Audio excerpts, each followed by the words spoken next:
எல்லாருக்கும் வணக்கங்க. இந்த பதிவில் நம்ம பார்க்கக்கூடியது தை மாத பலன் ரிஷபராசி நண்பர்களுக்கு சாதகமாக இருக்குமா அல்லது பாதகமாக இருக்குமான்ட்டு. தை மாதம் பிறக்கப்படக்கூடியது தை மாதம் 1ஆம் தேதி செவ்வாய்க்கிழமை அதிகாலை புனர்பூச நட்சத்திரம் 4வது பாதம் கடகராசி மகர லக்னத்தில். இந்த சூழல் ரிஷபராசியில் பிறந்த நண்பர்களுடைய வாழ்க்கையிலையும் வாழ்வாதாரத்திலையும் மாற்றங்கள் தருமா தராதா? எதிர்பார்ப்புகள் அப்படின்றது எல்லாருக்குமே இருக்க தானே செய்யுது. எல்லா மாதத்துலேயும் எல்லா வருடத்துலேயும் எல்லா நாள்லேயும் எதிர்பார்ப்புகள்ன்றது நமக்கு பஞ்சம் இல்லை, இருக்க தான் செய்யுது. இந்த பிரபஞ்சம் எல்லாருக்கும் எல்லா நாள்லேயும் எல்லா நேரத்துலையும் எல்லா மாதத்துலேயும் சாதகமான பலனை தர்றதில்லை. ஒவ்வொருத்தருக்கும் ஒவ்வொரு தருணத்தில் தான் சாதகமான பலன் தரும். தை மாதம் சாதகமான பலன் தருமா தராதா?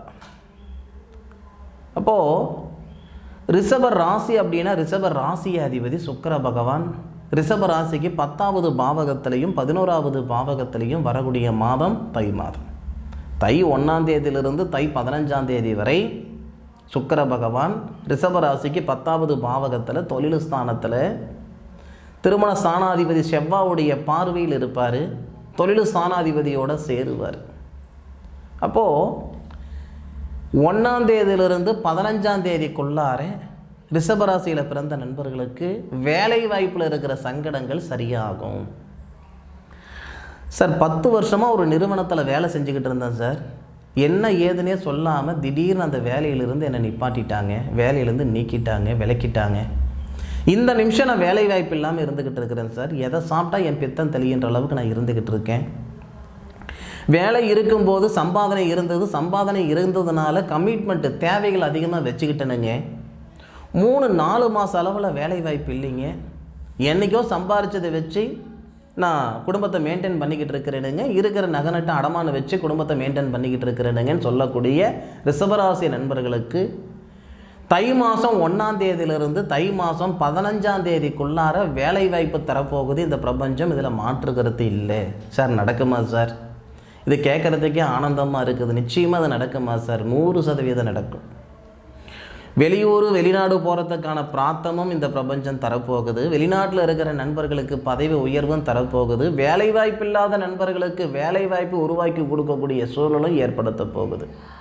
முயற்சின்றது நம்ம செய்யணும் இல்லையா? நேர காலங்கள் மட்டும் சாதகமாக இருந்தால் போதாதுங்க. நேர காலங்களோடு சேர்ந்து நாமளும் பயணித்தாதானே போக வேண்டிய இடத்துக்கு போக முடியும். யாரையும் இந்த பிரபஞ்சம் விதி கையை பிடிச்சி கூட்டிகிட்டு போகாது. இதுதான் நீங்கள் போகிற பாதைன்ட்டு யாராவது ஒருத்தர் மூலயமா சொல்ல தான் செய்யும். அந்த பாதையில் நாம் தானங்க போய்க்கிடணும்.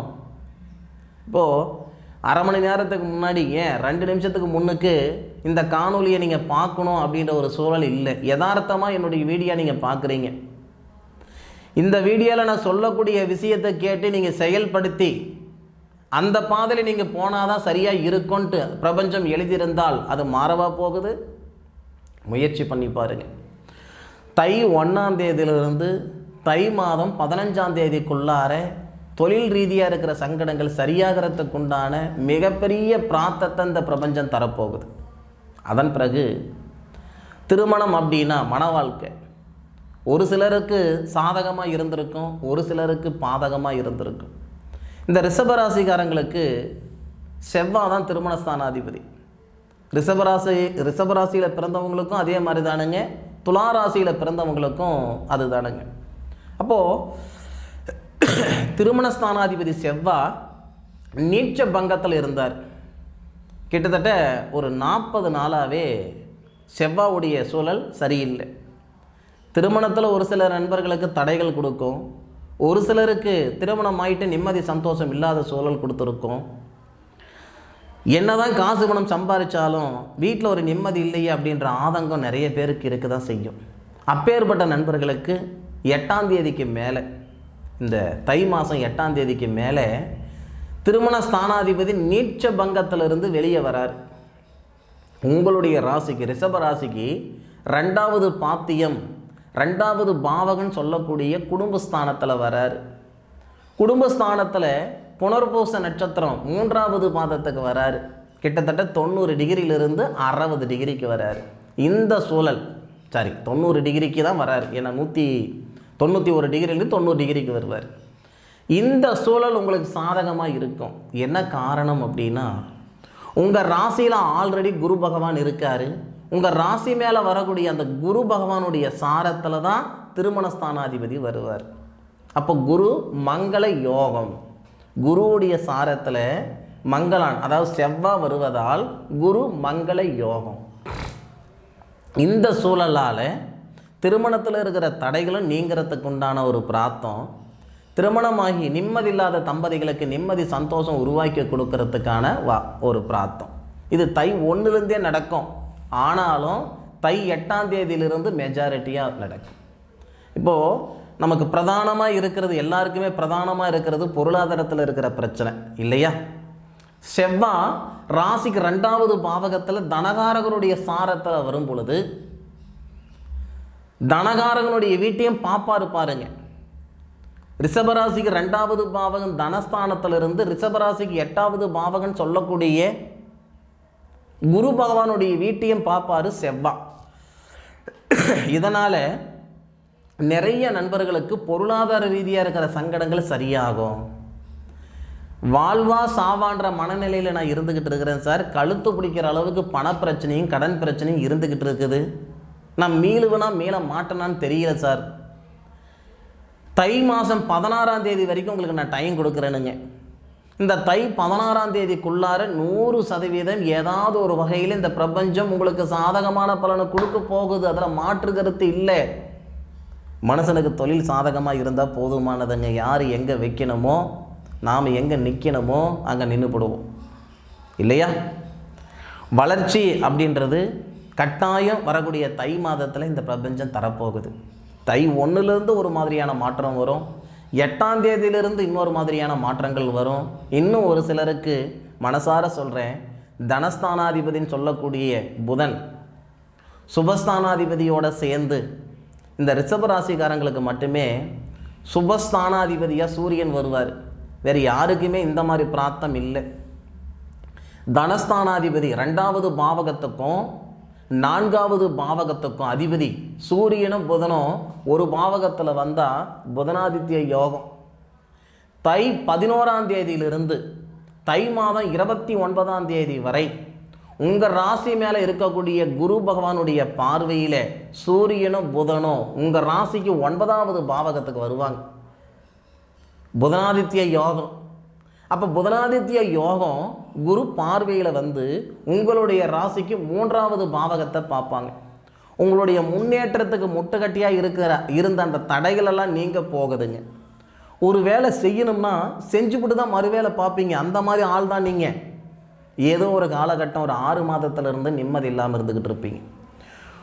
சரியாக தான் அந்த வேலையை செய்வீங்க. நம்மளால் சரியாக பண்ண முடியுமா பண்ண முடியாதான்னு 2 மனசு இருக்கும் பாருங்கள். அந்த 2 மனசெல்லாம் இந்த மாதத்தில் ஒரு மனசாகிடும். நம்மளால் முடியும், நம்மளால் செய்ய முடியும், பண்ண முடியுன்ற ஒரு கான்ஃபிடென்ட் வந்துடும்.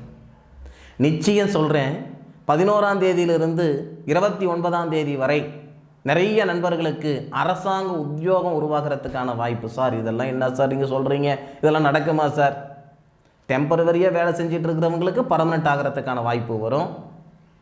இல்லை அரசாங்க துறையில் முயற்சி பண்ணிகிட்டு இருக்கிற நண்பர்களுக்கு ஏதாவது ஒரு வகையில் கண்டிப்பாக நல்லது நடக்கிறதுக்கான வாய்ப்புகள் ஏற்படும். ஏன்னா புதனும் சூரியனும் குரு பார்வையில் 9வது பாவகத்தில் சனி பகவானுடைய ஆதிக்கத்தில் இருக்காங்க. சனி பகவான் உங்களுடைய ராசிக்கு 11வது பாவகன் சொல்லக்கூடிய குரு பகவானுடைய சாரத்தில் தான் இருக்கார். புரட்டாதி நட்சத்திரம் சொல்லக்கூடிய குரு பகவானுடைய சாரத்தில் இருந்து உங்களுடைய ராசிக்கு 4வது பாவகன் சொல்லக்கூடிய சுபஸ்தானத்தை பார்க்குறார். ரிஷபராசிக்காரங்களுக்கு மட்டுமே ராசிநாதன் சுக்கிரன் கொடுக்காத ஒரு யோகத்தை சனி பகவான் தருவார். முழுமையாக சுபகிரகம் சனி பகவான். அப்போது சுபஸ்தானாதிபதி சனி பகவானுடைய வீட்டில் இருப்பார். சனி பகவான் சுபஸ்தானத்தை பார்ப்பார். இதெல்லாம் நல்ல பிரார்த்தங்க, நல்ல அருமையான ஒரு அமைப்பு. இதனால் வரக்கூடிய தை மாதம் 100% ரிஷபராசி நண்பர்களுக்கு சாதகமாக இருக்கும். யாரோ சொன்ன வார்த்தை, தை பிறந்தால் வழி பிறக்கும்ட்டு. இது மற்றவங்களுக்கு பொருந்துமோ பொருந்தாதோ, ரிஷபராசியில் பிறந்தவங்களுக்கு 100% பொருந்தும். 1ஆம் தேதியிலிருந்து 8ஆம் தேதி வரைக்கும் ஒரு சிலருக்கு சாதகமான பலனை கொடுக்கும். ஒரு சிலருக்கு 11ஆம் தேதியிலிருந்து 29ஆம் தேதி வரைக்கும் வேலை வாய்ப்பில் இருக்கிற சங்கடங்கள் சரியாகும். 1ஆம் தேதியிலிருந்து 16ஆம் தேதி வரைக்கும் ஒரு சிலருக்கு சாதகமான பலனை கொடுக்கும். உங்களுடைய ஜாதகத்தின் தன்மை, உங்களுடைய பாவ புண்ணியத்தின் அடிப்படையில் வரக்கூடிய தை மாதத்தில் இந்த பிரபஞ்சம் உங்களுக்கு சாதகமான பலனை கொடுக்கறது உறுதி, மாற்றுகிறது இல்லை. உழைப்புன்ற ஒரு விஷயத்தை இந்த மாதத்தில் கொடுங்க, உயர்வு நிச்சயமாக வரும். இன்றைக்கி இருக்கக்கூடிய கார்ப்பரேட் நிறுவனங்கள் எல்லாமே ஒரு காலகட்டத்தில் 1லேருந்து தான் மேலே வந்திருப்பாங்களே தவிர எடுத்த உடனே 100, 200க்கு வந்திருந்திருக்க மாட்டாங்க. இன்றைக்கி நீங்கள் செய்யக்கூடிய செயல் தானுங்க எதிர்காலத்தில் பிரம்மாண்டமாக பிரகாசமாக இருக்கிறதுக்கு உறுதுணையாக இருக்க போகுது. அதில் மாற்று கருத்து இல்லை. நல்லது நடக்கும், நிச்சயமாக நல்லது நடக்கும், அதில் மாற்று கருத்து இல்லை. சரியா? இதில் எனக்கு என்னென்னா, சுபஸ்தானாதிபதி குரு பகவானுடைய பார்வையிலிருந்து சுபஸ்தானாதிபதியோடைய சுய நட்சத்திரத்தில் இருக்கிறதும் சிறப்பாக இருக்கும். இது எல்லாமே அனுபவித்து சொல்லுங்கள். தை மாதம் சாதகமாக இருந்ததா அல்லது பாதகமாக இருந்ததான்றது அனுபவித்து சொல்லுங்கள்.